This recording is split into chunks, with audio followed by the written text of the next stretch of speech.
It's another lovely day, and how is everyone today? So, welcome to my channel. My name is Andrea, and I'm the founder of EverjoyAI. This is my behind the scenes channel, Mega Views or Mega Views 1060. And I wanted to talk to you about something I've been working on for some time as well.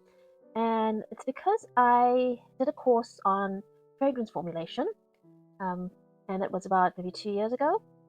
So I've been formulating fragrances for 2 years and getting them sold on in markets and things like that, and slowly building up my retail brand. But I also thought, wow, because I have all this knowledge of how to formulate fragrances, I would create what's called a scent composer. Now, just to be clear, I wanted to make sure that you understand that this is just a tool to understand the different components that make up a fragrance. Sure, AI can create a composition, but it's up to us to train our noses, because you can have AI do all of the scent profiles and mix it together, and it's very manufactured and it's very machine orientated. What's missing is the human factor. So, for instance, it took me 2 years to really go in and go to all the stores, smell all the perfumes that are out there, understand what each scent smells like. So if I close my eyes and I can smell it, I know exactly what it is, what vetiver smells like, what tonka bean smells like, what all of the different flowers smell like. So it's really training my nose and then becoming more tasteful in that sense. In the same sense, you have the people that have good very music taste and understand music composition, or somebody who's a master chef understands the difference between regular food and mastery in creating the food. In the same sense, scent mastery comes in, or scent composition comes in when you train your nose. So even though you can build all these platforms and create this, which is amazing, which is what I'm going to show you now, you really have to go in deep and understand how flowers give off their fragrance, how to make sure that once you put together ingredients in that pyramid, which is what I'm going to show you now, how it all forms that scent. But then that scent needs to be refined, so that, and you have to train your nose to be able to do that. That's why when I actually came up with my 4 fragrances, I didn't just release it. I took it to the over-the-counter people who deal with this every day. Like, they've been in the industry for 10 years, and they smell. I gave them the samples to test and to taste and to see, and they did a smell test, and then this one man, he came and he said, "Oh, this one, I've never smelled this one before. This is like a winner because it is so fresh, it was so something." And it took him to memories, because scent is related to memories. So a machine doesn't really create memories, right? A machine is just there, may have data of someone else's memories, but we as humans, we create those memories. So that's why I want to create a best-in-class platform that helps you train your nose as well as understand logically, intellectually, what perfume is. Because we all have scent memories. So say, for instance, you were a child and used to play on the daisy fields in New Zealand. And now PM loves daisies. Our previous Prime Minister loved daisies. And so those memories bring back the childhood memories when there's a daisy in a perfume, or when there's some kind of a smell that's related to your childhood, because it's a scent memory. It's a very interesting topic, fragrance. It's not just, oh, what smells nice for the night, or, oh, this is in fashion now, that's in fashion now. Sure, you might connect with that particular brand or that particular smell or that particular scent, or maybe somebody stopped you in the road. Oh, what are you wearing? That smells amazing on you. Like, do tell me. Oh, it's Portrait of a Lady, or something like that. Or the last one that was really popular is Baccarat Rouge. All of these different perfumes go in and out of style. But what I want to do here is create something that you can create your signature style that no one else has, and it's very bespoke and it's very unique to you. So I'll take you through this platform, and why I wanted to give you that little talk beforehand is because I wanted to help you to understand what best in class is. You can't just vibe code a product and then say, oh yeah, it's best in class. No, there's a reason, there's a formulation, there's a process that goes, there's a study that goes underhand. There's everything to do with perfume in here, which you can get on the internet, but a lot of it is a lived experience as well that brings it to life. That's my spark that I wanted to instill in you, and to get you inspired and to help you to think like, wow, there's a whole world of fragrance that I haven't thought of, or I haven't understood how it all works. I just would just spray it on and think, oh, that's a nice smell, or I never gave it much deep thought. So the scent composer is about emotion as well, and we want to create a legacy with all our products. Obviously, this is powered by EverjoyAI, the vibe. And people are saying, oh, we're overusing the word vibe, but it's actually the mood as well. And the ingredients, you can click on the ingredients. The accord, which is the assembly line of how it's put together. Just like you have chords on a piano, the accord is like the different notes of, fragrance. It's like the top note, the bass note. The same like the piano, you have like the bass keys and the top note keys, and you're putting all the keys together and you're playing it as a tune. I could just picture each finger that you press on a piano has the different fragrances on each, or each has a different scent. So as you press the note, it releases the fragrance. It's quite an interesting analogy. And then blank canvas, you're starting from scratch. You just want your signature. You don't want to build up anybody else. That's the blank canvas. So a perfumery is a story in invisible ink. So it's something that you don't see. Like it's quite challenging selling perfume online because people want to know what it smells like.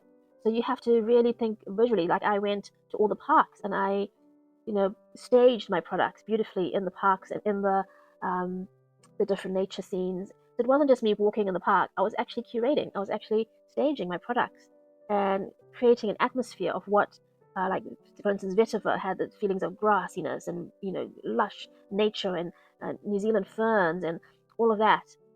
That was a dominant scent profile in one of my fragrances. And then olfactory pyramid. So here we can see the breakdown. They call it a pyramid because it's like the smaller amount at the top. This is called the top notes, the heart notes, and then the base notes. So the base is creates the foundation of it, and is normally more of the perfume. And the middle notes is less of the perfume, but it creates that heartiness of soul of the perfume. And then the top notes is what you smell first. So there's the first whiffs of say bergamot. It's the first whiffs of it that you get, and then it slowly fades off, and then you smell the heart notes, and then you're left throughout the day with the base notes. So it's quite interesting how that is, isn't it?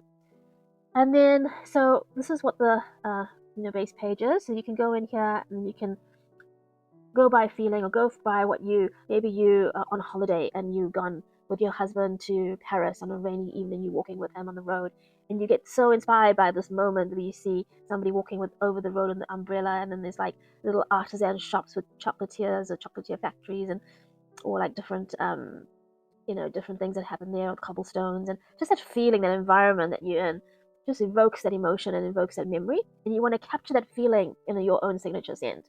And what you can do here is you can maybe you're in an essential mood because you're with your husband, or maybe you're in a fresh mood. It's like the rain on the beautiful rain on the cobblestones, and it's just so fresh, and that feeling. Or the nostalgic, maybe you're like artists like me and you're thinking about the past artists that have been there, and all the art stores that are there, and the paintings that are displayed, and that gives you that sense of nostalgia. Or maybe it's mysterious, maybe it's at night, and it's like kind of that feeling of mystery and romance, and like not knowing what's going to happen around the corner, or not knowing, just walking around the corner and not knowing what you're going to see.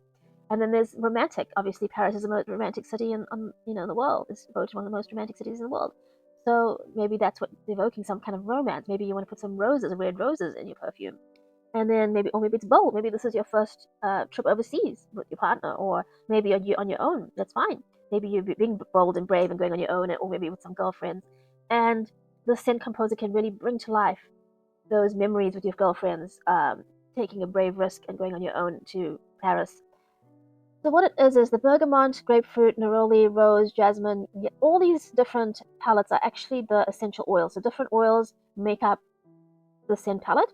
You can even use fresh, flowers. A lot of people use fresh flowers in their perfumes as well, and have it in, like linden leaves has a lot of their, you actually see the leaves. You actually see it's very interesting to me in the oil. But to make perfume, you sort of have to need, the actual essential oil to mix it with the alcohol. Perfume is alcohol to create the perfume. And so this takes you through the palettes, just so you can have a look and see everything that's there, that your paid palette almost, to see exactly what you can use. And then the chord builder enables you to build that out. So you can just build out a different set of chords. So you got to know what mixes together and how it works together. Then to compose a fragrance, maybe you want to start off with a story. Maybe you had a beautiful story that you want to encapsulate into a perfume to give to your niece or to a relative. Maybe there's some kind of a memory or momentous occasion. Maybe your daughter's turning 21 and you want to gift her, and she loves horses. And so maybe horses on the field could be the name of your fragrance. And then you can say, okay, horses on the field, great. So maybe I can take vetiver, which is like a grassy scent, mix it with maybe bergamot, which will, and maybe neroli, and maybe mix something like that together. And then we need some base notes in there, maybe frankincense or something like that. Maybe it's bringing you back in time and making you think of how it would be with having, horses and carriages or something like that. That could be a theme. So you could sort of build this whole narrative, this whole story behind it, and it's not just a perfume anymore. It's taken its own life form and it's become something beautiful out of that. So let's just say here, I'll give you an example. Horse trip back in time, maybe.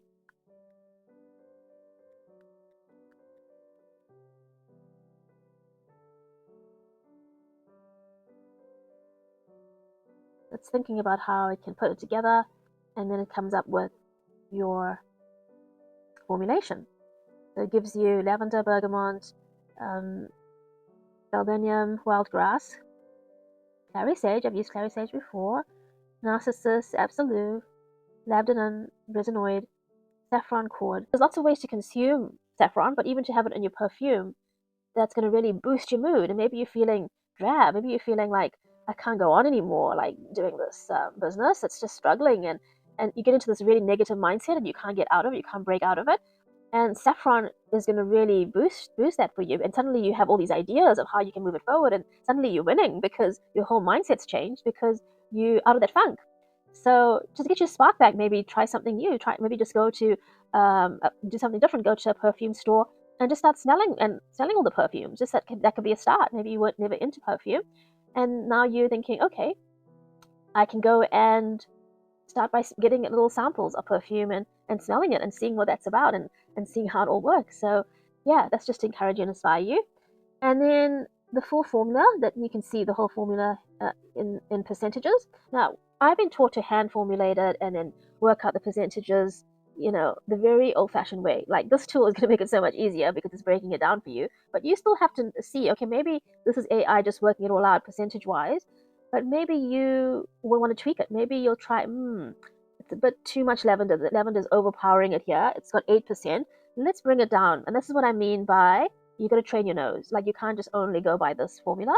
Train nose, see, okay, now that's a bit better. We've taken lavender down a bit and we've increased bergamot to blend it in a bit more. Now it's less smelling like my grandma's pillowcase or whatever. It's smelling a bit more like a perfume.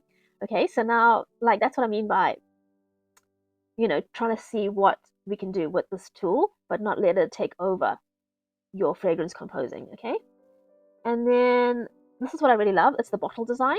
So I came up with this 3D bottle design that you can then work with, and you can pick different shapes and sizes and all sorts of things like this. So then the formulations. So these are the formulations I've saved. So all your saved formulations can be here, and then a reference library. So this is where I'm going to put all my knowledge base into, like, everything that I've learned from not only Karen Gilbert but from everybody else that I've learned, and have like sort of a reference library of what I can do with all of the different things and materials. So maybe I can connect with different people who are suppliers and help you build your own little perfumery lab, and maybe you can start making perfumes for your friends and family and start selling to them, or maybe that's something else that you might want to do. And then perfumery foundations. So here's a little mini course. It's not full on. Like, I'm not like doing a perfumery education. That I'll leave to the people who have a built-up following in that. But it's just the basics to take you through, so you're not completely lost. And then here you can vibe code something based on emotional archetypes or sensory waveform. That's a bit more advanced. So maybe like trauma healing, all of that sort of stuff can go under here. Psychology stuff. But yeah, I hope you like this. I think this is going to be a winner. I'm actually calling it best in class because I really believe in it.